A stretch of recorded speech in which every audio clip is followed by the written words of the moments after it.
para o painel As Ideias da Liberdade em meio ao desgoverno Lula, convido ao palco ele,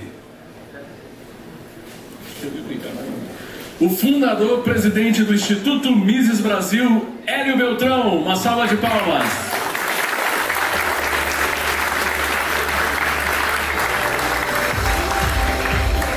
E para mediar e fazer uma entrevista... É bullying para falar? Tá bom. Fazer entrevista com o nosso professor Rodrigo Saraiva Marinho, que vai conduzir o painel com o Hélio Beltrão. Salvas de palmas para o professor Rodrigo Saraiva.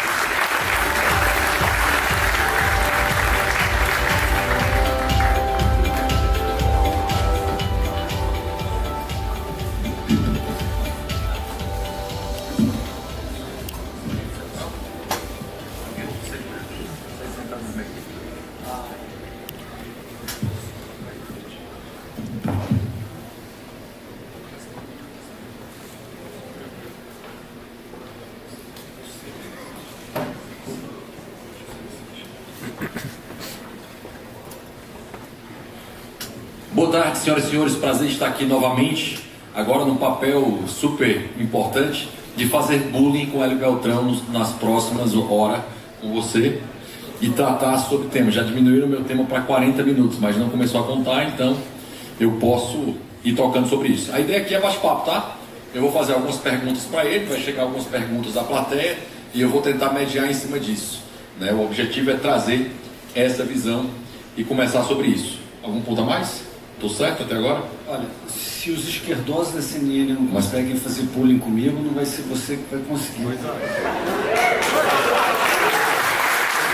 Eu sempre posso começar pelo sapato, né? Sempre posso começar pelo sapato, mas aí vocês ficam à vontade para a gente ver como será. Não pode falar de crossfit hoje, né? Não. Começando a primeira pergunta, Hélio, nós tivemos o primeiro presidente da Via Láctea, do planeta e de todas as galáxias reunidas que se diz anarcocapitalista. Javier Milei afirmou categoricamente que é anarcocapitalista e disse com clareza, né, de visão sobre essa condição. Sempre houve uma dissensão, digamos assim, no movimento austríaco, na escola austríaca, principalmente no austro-libertarianismo, fundado por Murray Rothbard, se deveríamos ou não entrar na política, se esse movimento é correto ou não. Eu queria te ouvir se o movimento do Milei, um anarcocapitalista, aquele que quer explodir ou implodir o Estado, deveria ser presidente da Argentina e logo da Argentina. Excelente pergunta, Rodrigo. O Milei realmente ele se internalizou nessa literatura austríaca, tem menos de 10 anos, mas ele é um capitalista, a gente sabe disso há algum tempo, e ele virou presidente. Realmente é inacreditável. O Milei é extremamente competente, preparado, capaz de empurrar as nossas ideias com uma competência inacreditável. Mas respondendo à tua pergunta, né, o anarcocapitalista é contra o Estado, é contra o monopólio do Estado, a força do Estado. E qual a lógica de você, então, entrar no Estado para resolver isso? Eu poderia fazer a seguinte comparação. Imagina a gente tentar se infiltrar no PCC, né? Subir na carreira no PCC ou virar presidente do PCC para tentar tornar o PCC bacana. Entendeu? Não tem alguma coisa que não está certo nesse raciocínio.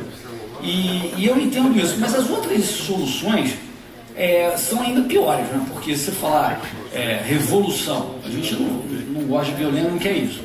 Você fazer um negócio de, vou fazer o seasteading, fazer um país no meio do mar, já foi tentado e o custo é absurdo, é difícil fazer. Falar, vou me esconder atrás do Bitcoin, de tecnologia, mas o Estado vai te achar, você está fisicamente dentro do Estado. Me parece que a opção menos pior é o nosso caminho, o caminho das ideias sendo vendidas na sociedade. Agora, você dizer que a gente vence nas ideias, mas não vai ser um de nós que vai lá mudar, é uma contradição. Porque se a gente venceu nas ideias, a pessoa que vai acabar indo é um anarcocapitalista, por definição. E ele vai tentar implementar o que é mais próximo daquilo que a gente deseja. Pode ser que não seja um anarcapitalismo total, né? Como toda ideologia, como todo norte, você vislumbra ele, você fala sobre ele o tempo inteiro e você tenta chegar mais perto dele, ainda que seja por passos pequenos, mas pode ser que você não consiga chegar. Mas está lá o norte. E o norte tem que ser perseguido. E é isso que o Milei está tentando fazer. Aliás, ele vai lá ter que fazer uma opção de coisas que um anarcocapitalista, olhando só para a teoria pura, vai falar: isso não é liberal, isso não é anarcocapitalismo, isso é socialismo. Mas se o Milei pudesse fazer tudo que ele quisesse, ele seria um ditador e não o presidente da Argentina. Ele precisa mediar essas forças do politicamente viável na Argentina. E infelizmente a gente ainda não venceu o game total, mas é muito bacana que isso tenha acontecido, porque isso serve também de uma inspiração para nós aqui. Se na Argentina, tudo bem, lá eles têm Cristina Kirchner, né, Alberto Fernandes, esses malucos aí, fica fácil, né? Aqui a gente não chegou no abismo como eles chegaram, mas a gente tem agora um modelo, seguir um benchmark. E é muito bacana a gente poder tentar fazer a mesma coisa aqui. Vocês já se repararam no sapato do Hélio, né? Só para deixar claro, é usado. Né? Ele queria ter um igual, coragem de usar. Pronto, vocês entenderam. Ele tem que ter muita coragem de usar um sapato. Loucura, né? Mas enfim. Mas vamos lá, ficar em cima do muro, né? Nós tivemos, né? Eu, você, a Nanda, toda a turma lá tivemos na eleição na Argentina. Foi um momento muito especial ver um anarcocapitalista sendo eleito. Mas uma coisa que eu e você discutimos e debatemos muito era que o mandato era para dolarizar, sem ficar em cima do muro. O Milei está errando em não dolarizar. Foi um erro gigantesco não ter dolarizado até agora. E quais as consequências para a Argentina dele não ter feito isso? Por que ele não pelo menos fala assim: rapaz, acaba com o custo forçado da moeda? Por que ele não faz isso? Excelente pergunta. O Milei tem essa visão como a nossa, de que o governo não deve controlar a máquina de dinheiro. Deve haver uma separação total entre o nosso dinheiro e o Estado, assim como tem em outras questões, a religião, por exemplo. E ele anunciou isso que você falou. Ele anunciou que iria dolarizar a Argentina, ou pelo menos remover qualquer óbice a qualquer um trabalhar com a moeda na campanha. Não, ele ganhou a eleição com esse argumento. Pois é. E aí chegou na hora H, ele trocou o cara do Banco Central e da economia que ele vislumbrou originalmente e colocou um cara mais ortodoxo, que é o Toto Caputo na economia, e o Toto Caputo botou o cara dele no Banco Central. Ele teria grande dificuldade para dolarizar naquele momento, porque o Banco Central tinha uma dívida muito grande que ia cair no colo dele. E ele não teria dinheiro para pagar, e isso complicaria a situação. Então ele falou: cara, o Banco Central tem patrimônio líquido negativo, como é que eu faço? Só uma pergunta rápida. O Urte disse que o Caputo é um socialista. Ele quase diz assim: eu quero falar. Tá? Fala um pouquinho. O Caputo foi ministro do governo Macri, mas é um cara que conhece muito o mercado financeiro. Tá? Então, veja, se ele tivesse... Vocês estão vendo que ele está ficando em cima do muro, né? Não, pô, o cara tá falando assim, assim, eu quero que ele fale aqui, ó, pra gente, aqui pro nosso... Se ele tivesse... Socialista ou não? Se ele tivesse dolarizado, ele ia ter um problema com a dívida no momento zero, né? Ele não conseguiria lidar com a nova dívida. Ele falou o seguinte: eu preciso primeiro organizar as contas, organizar o mínimo da casa, para que o mercado desse credibilidade e dar crédito para ele, que é o que ele está tentando fazer. Ele botou a prioridade no equilíbrio fiscal. O equilíbrio fiscal que deixa de lado uma opção de coisas, por exemplo, a dívida externa que eles não pagam e tal, isso aí continua sem pagar, depois a gente vê esse problema, né? E ele falou, cara, então eu não vou dolarizar. Se eu tiver 2 câmbios, como ele tem hoje, né, o câmbio oficial deles não é o câmbio de mercado, infelizmente, está 950 mais ou menos, enquanto o câmbio de mercado, que é o dólar blue lá, está em 1.350. Essa diferença faz com que ele receba mais receita de impostos, receita, ele está no fundo tirando dinheiro dos exportadores lá. E isso ajuda ele a equilibrar as contas. Então a aposta que ele fez, eu não estou dizendo se está certo ou errado, a aposta que ele fez é, se eu equilibrar as contas, a inflação vai abaixar, porque o Banco Central não vai precisar imprimir dinheiro para financiar o meu déficit. Com a inflação baixando e eu organizando aquele buraco do Banco Central, aí sim eu terei condições de unificar o câmbio e dolarizar, que é o que ele, imagino que ele ainda queira. Eu vou perguntar diretamente hoje, o que é que você faria? Você teria dolarizado? Eu teria no dia zero, eu teria unificado o câmbio, deixado o câmbio flutuar, ia ter uma inflação muito forte inicialmente, mas é como a maré baixando. A maré baixa, você vê tudo que está acontecendo, não tem mais nada escondido. O setor externo ia ter um desempenho absurdo, ia tomar todos os mercados do Brasil, né? É uma loucura, a gente ia ter grande problema nos nossos grãos, pelo menos. E eu acho que ia ter um grande problema inicial e depois a coisa melhoraria mais rápido. Ele escolheu um caminho mais moderado, mas que o mercado olha e fala, cara, vou te contar uma coisa, uma pessoa liberal que ainda está em Brasília, né, que não é lulista, me contou, que falou com o Caputo, disse, cara, você está falando em cortar 5 pontos percentuais de déficit público, isso é impossível, é melhor você tentar cortar 2 e vai devagarzinho. Ele falou para mim, Hélio, eu não acredito jamais que eles vão conseguir fazer um ajuste de 5 pontos percentuais do PIB no primeiro ano. Só que o Caputo conseguiu fazer isso no primeiro mês, continuou no segundo mês, continuou no terceiro mês, continuou no quarto mês, continuou no quinto mês, e ainda está, ou seja, ele equilibrou as contas públicas desde o primeiro dia. Por isso que a inflação saiu de 25 de dezembro para 20 de janeiro, para 15, para 10, e agora esse mês está em torno de 4%. Está muito PSDB, pelo amor de Deus. Né? Socialista, pô. Claro, era para ter feito o certo. No começo não fez. Eu teria feito diferente, mas eu não posso dizer que é o certo. Tá vendo? PSDB. O Maduro é de direita?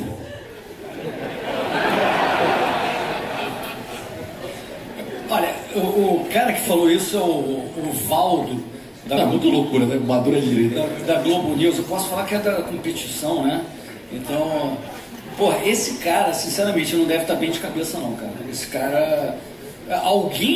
Alguém vai cair nessa ladainha, né? O cara que fundou, né, o padrinho dele, Chaves, junto com o Lula e o Castro, fundaram o Foro de São Paulo, estabeleceram a doutrina do socialismo do século XXI, que o Maduro seguiu fielmente.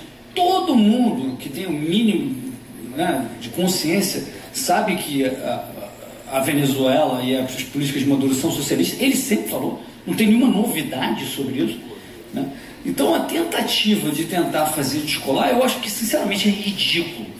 É ridículo porque não cola e só afunda mais a impressão que a população geral já tem de que a Globo é chapa branca do governo. E eu acho que o Valdo nessa coisa, não é?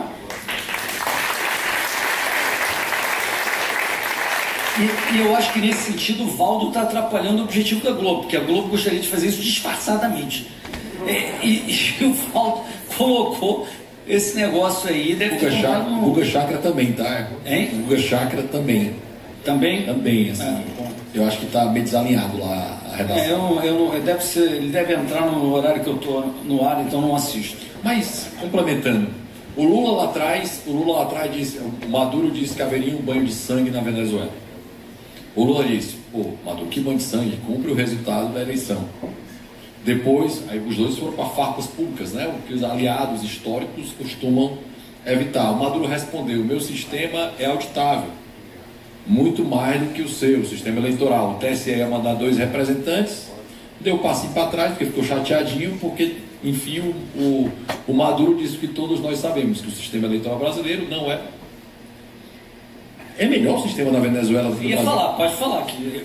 Não. Tem um aeroporto de mosquito ali atrás. Eu lembrei que eu sou advogado, eu posso falar até aqui. Certo? Tá? O sistema da Venezuela eleitoral é melhor do que o do Brasil? Explica aí como é que funciona. O sistema de urna, né?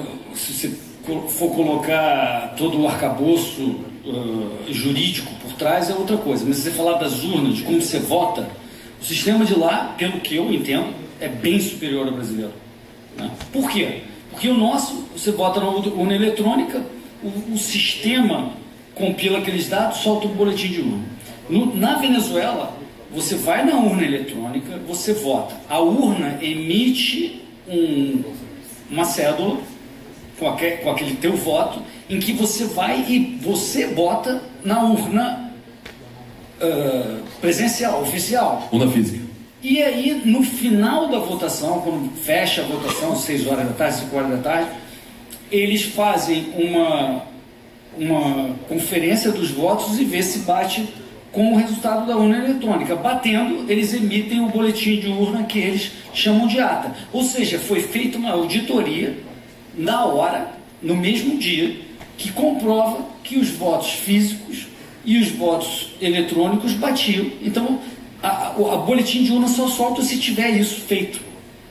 E foram essas atas, boletim de urna, que a oposição, sob a liderança da Maria Corina, durante muitos meses, a Maria Corina treinou um exército de 1 milhão de venezuelanos. 1 milhão de voluntários. Eram 500 mil dos comanditos e mais 500 mil, não sei de onde, para justamente conferir a contagem final, olhando ali, porque todos têm o direito que participam ali, que podem estar ali, partidos, oposição, verificar se aquilo foi contado direitinho e obter uma cópia assinada do boletim de urna, dessas atas.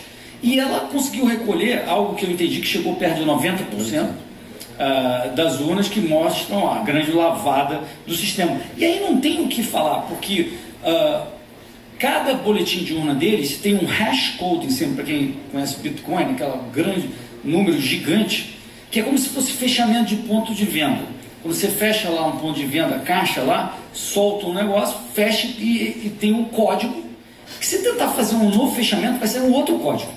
Então, a oposição lá tem os hash codes fechados de tudo aquilo que foi efetivamente auditado, apurado e auditado no mesmo dia.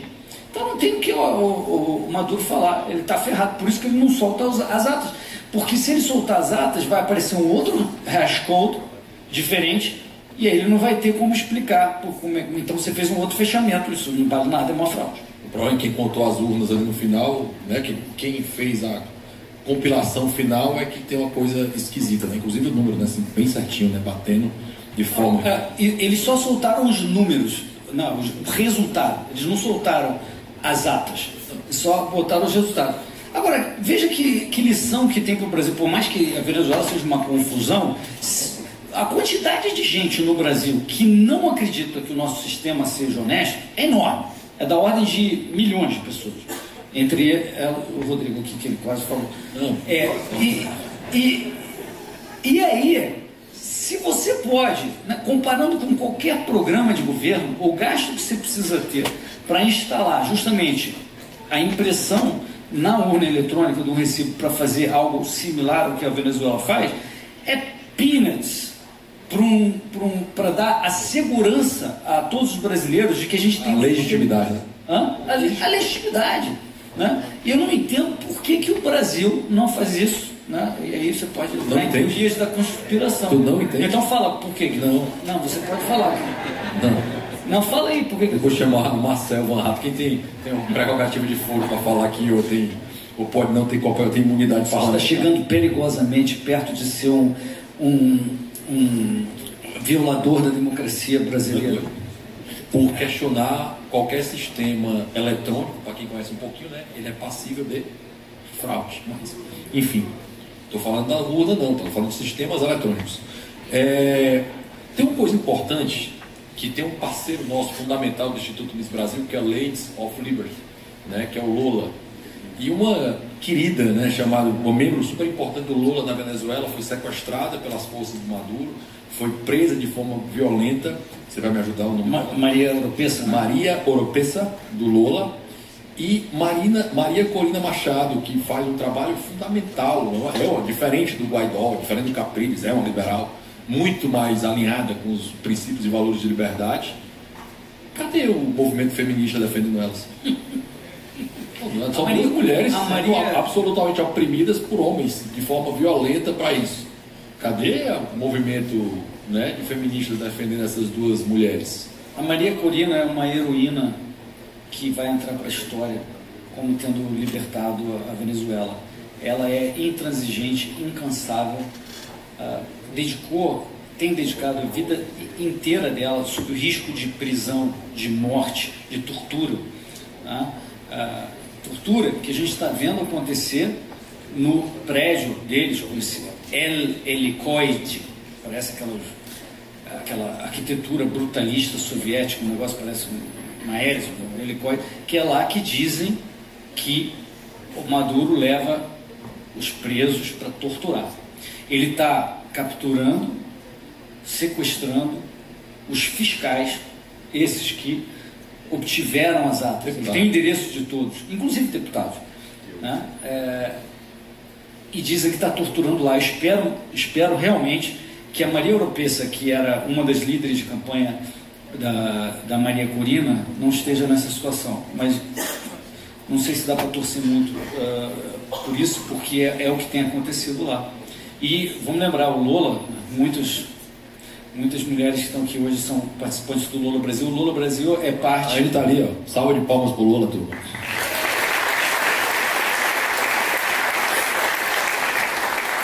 O Lula Brasil também é parte da Rede Liberdade, né? Então a gente se solidariza com o que está acontecendo com a Maria Oropesa. Não sabemos, eu não sei o que está acontecendo com ela, mas é lamentável o que está acontecendo na Venezuela. Mas, de novo, a Maria Corina vai libertar a Venezuela, vai se tornar uma heroína para sempre desse povo que está sofrendo tanto nas mãos desse caudilho, ditador sanguinário, amigo do Lula, né? Defendido pelo Lula, defendido pelo Celso Amorim, que está tentando acobertar e arrumar uma forma de fazer o que eles fizeram nas outras eleições que tiveram fraude.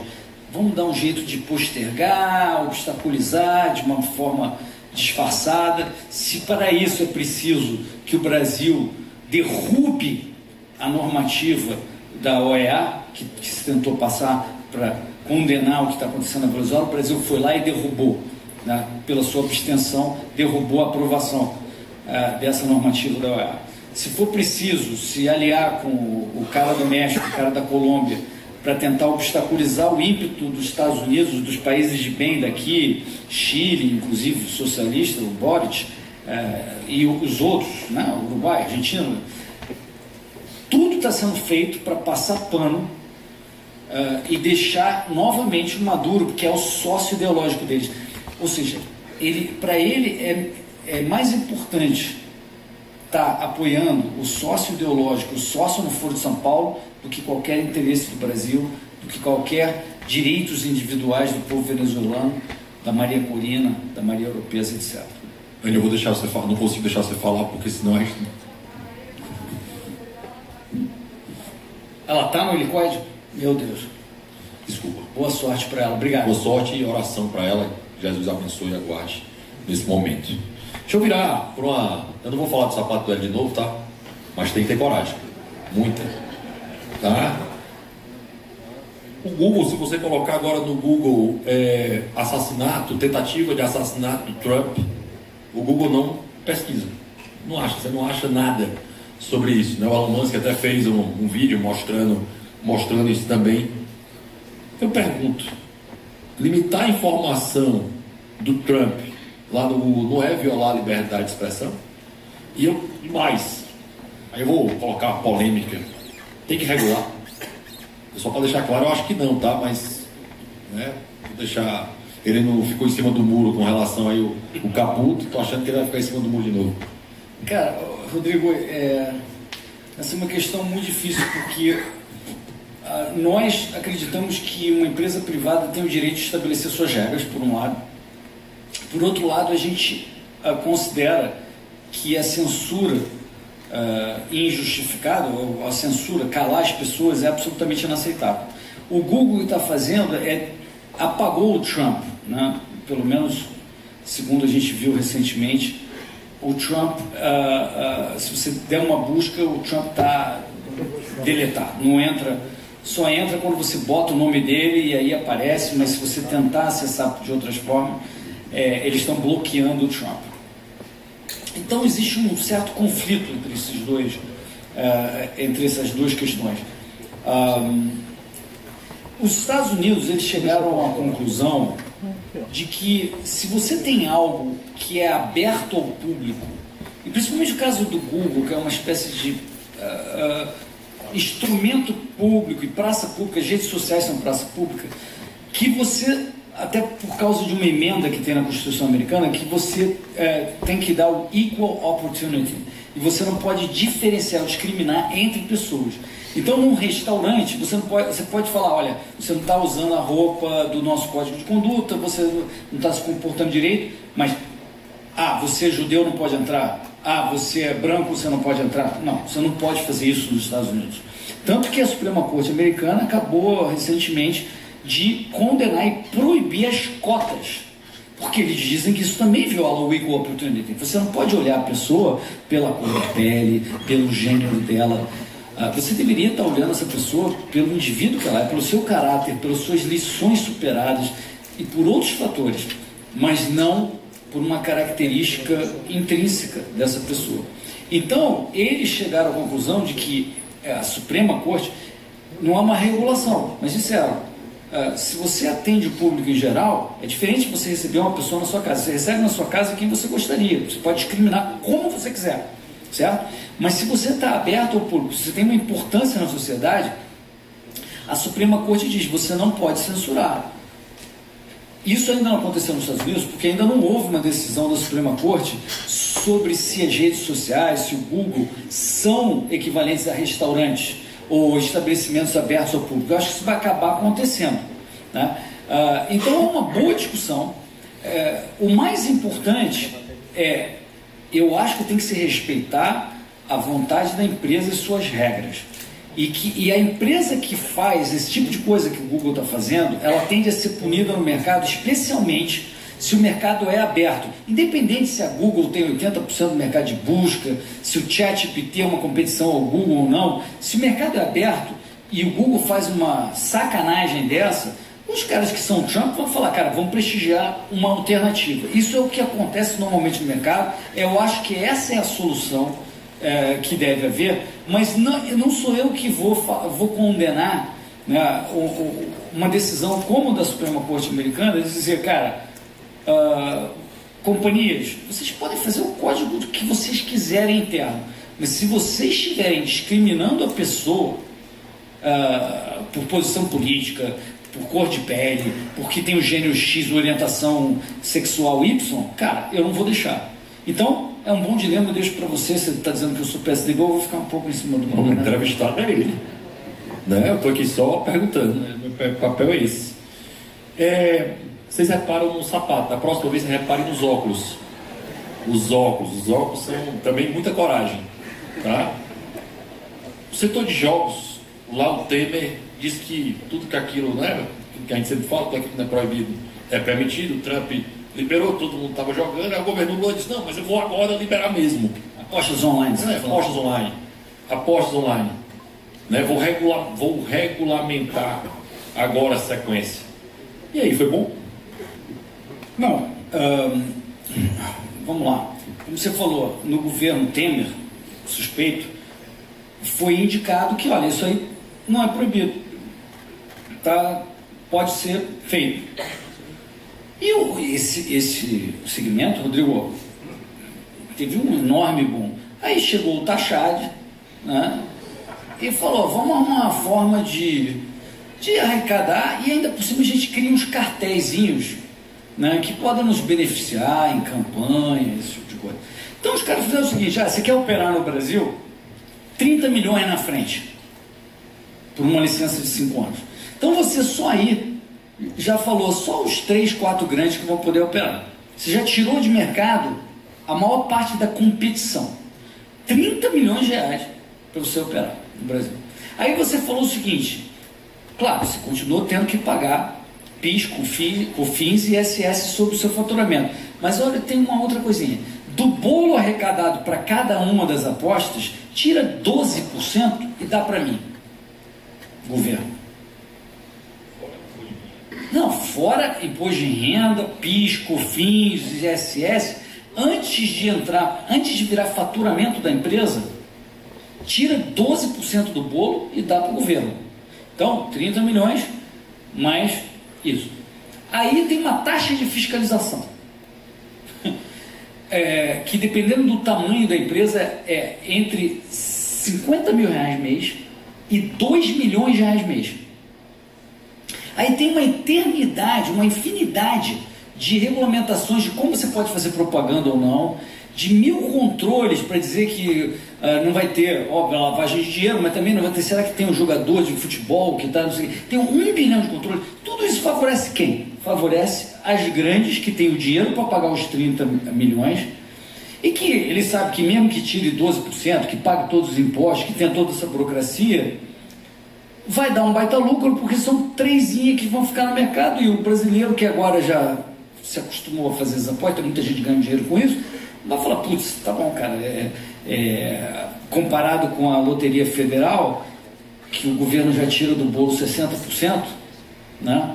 Ah, e sem esquecer, se você ganhar, você paga imposto de renda também. Além da empresa de bet, se você ganhar qualquer aposta, se perder você não devolve, o governo não te devolve nada. Mas se você ganhar, é renda, pô, você tem que pagar.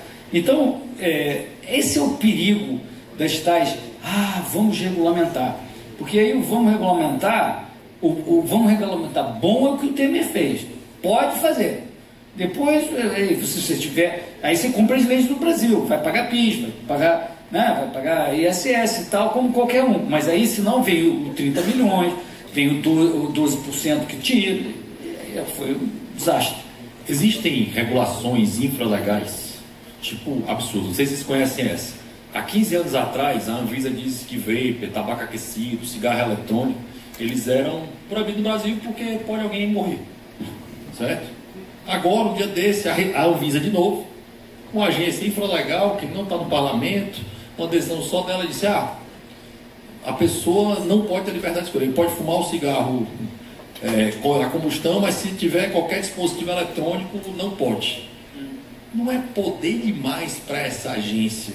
E nessa hora não era para deixar aquela lógica, né, do que não é proibido, é permitido, porque a Constituição até fala, né, a única coisa que pode ser regulada pelo mercado é propaganda de cigarro. Pô, tem alguma diferença o cara fumar um cigarro aqui e Alures? Eu não sei a parte técnica, mas existe uma infinidade de coisas que faz mal, né? E não é papel do governo ficar sendo paternalista e dizendo impedindo você de consumir algo que eles acham que vai fazer mal a você. Você que deveria tomar essa decisão e aprender com isso. Então, e comparando então com o cigarro, né? Por que o cigarro é permitido, mas a Anvisa chega e fala que o cigarro eletrônico não pode? Não faz sentido algum. Eu imagino que a lei não dê toda essa latitude à Anvisa para tomar esse tipo de decisão, né? Então, claramente, a Anvisa está invadindo competências do Congresso Nacional, né? Está tomando decisões que não poderia fazer. O brasileiro é bem cínico nisso, né? Todo mundo sabe que se for no barzinho ali tomar um chopp, tem um cara lá com aquela coisinha assim, que está cheio de, né, do vaping ali, né? Você sabe, o brasileiro não quer saber muito disso, mas se a Anvisa determinou que isso não pode, todas essas pessoas estão sujeitas a serem punidas severamente, inclusive, né? Então é um perigo. Aí, para voltar na discussão anterior, tem um ponto interessante sobre isso. Porque eu disse o seguinte, puxa, o ideal é não ter regra e permitir tudo que não é proibido é permitido. Mas uma vez que a Anvisa já proibiu, aí você fala, caramba, então o Congresso vai ter que passar por cima da Anvisa para dizer que pode. Mas aí vem o grande perigo, Rodrigo, que isso deveria acontecer. Mas na hora H, vai fazer a mesma coisa que aconteceu nos jogos. Esse é o risco. Esse é o risco. Fala, pô, vamos fazer uma reservinha de mercado, só pode operar 3 caras de vape, porque a gente dá um jeito disfarçado para fazer isso. Esse é o risco que pode acontecer. Mas, sem dúvida, o Congresso não pode admitir que a Anvisa fique legislando sendo uma agência infralegal, abaixo da lei, como você está dizendo. Não faz sentido nenhum. E eu acho que fumar é uma porcaria, não fumo, eu não gosto de vape, mas não é esse o ponto. Liberdade de escolha. A liberdade de escolha das pessoas é que deve vigorar. Nesse tema, pois é. Nesse tema, existe um outro aspecto interessante que você falou, a perda do poder do Congresso relacionado às agências reguladoras, né, as medidas infralegais, as secretarias do Executivo, tem vários absurdos aí contra Big Tech, saiu agora uma absurda total, mas também tem a do Judiciário. Aquele rapaz que eu falei antes, lembra dele? Na minha palestra? Né? Não, vamos ficar. Você tá careca de saber, não, o nome dele? Tá certo, eu posso falar isso, né? Eu tô careca de saber. Não.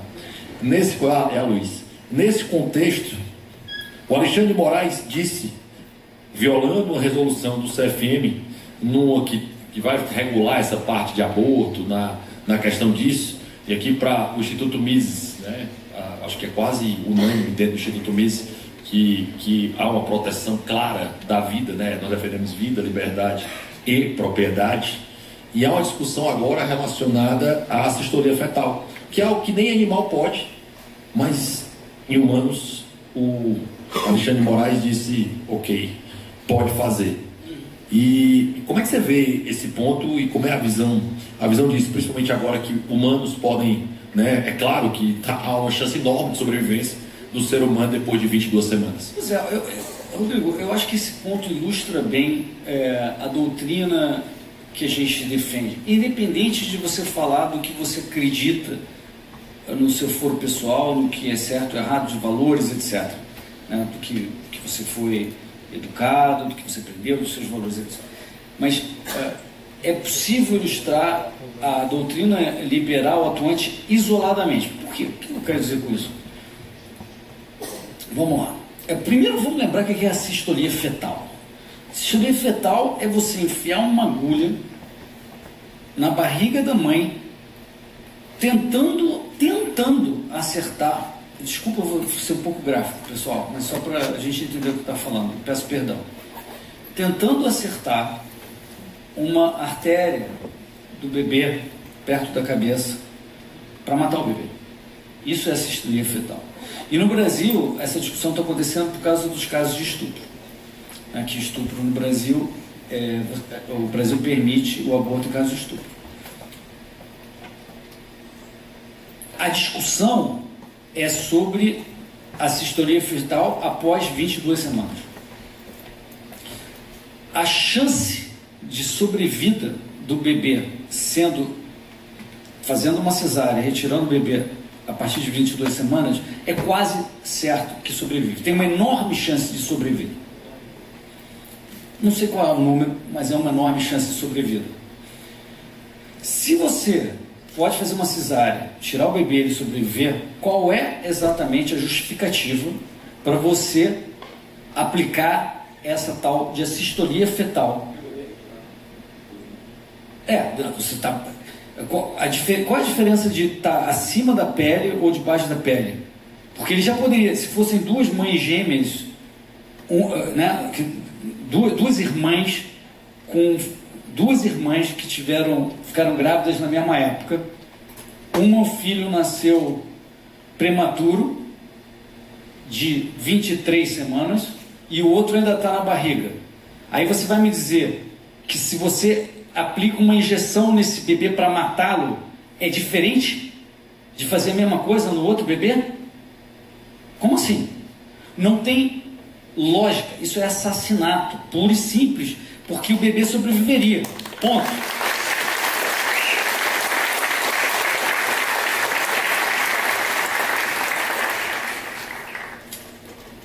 Aí você poderia discutir, essa é a discussão do Brasil hoje, mas aí tem uma outra discussão, o que acontece com 3 semanas, não é o ponto aqui. O ponto eu acho que o ponto relevante disso, Rodrigo, é o seguinte: A doutrina liberal que defende vida, liberdade e propriedade é o suficiente para você afirmar categoricamente que isso é assassinato. E quem, o Alexandre Moraes, ou quem quer que seja, que tenha tomado essa decisão e permitido a assessoria fetal, que o Conselho Federal de Medicina, por questões técnicas, não dogmáticas, não de religião, por questões de saúde, falou justamente nessa linha, não é exatamente o que eu estou falando, mas imagino que seja mais ou menos na linha. Peraí, esse bebê já é viável. Se o bebê é viável, isso não pode acontecer. Isso é contra os princípios da medicina.